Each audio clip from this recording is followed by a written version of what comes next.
Okay, step number 3, our deeper dive into Flawless in 5. Eyebrow pencil or the eyebrow gel?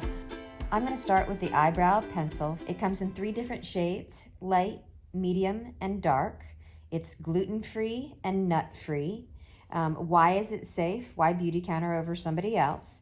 We third-party test actually each of our batches of color cosmetics for heavy metals. What's the key ingredient in this? This is interesting to me.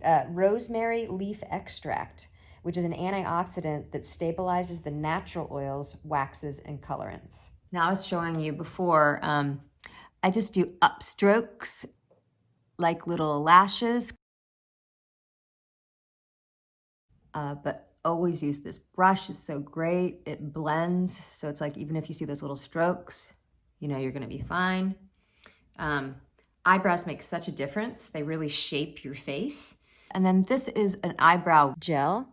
Well, there's a lot of long words that are normally neurotoxins in your eyebrow gel. Instead, we use sunflower wax, which is refined and filtered rather than chemically processed. Another biggie is we don't use any PEGs. Instead, we use natural resources for our emulsifiers and emollients. It comes in 4 different tints: light, medium, dark, and soft black.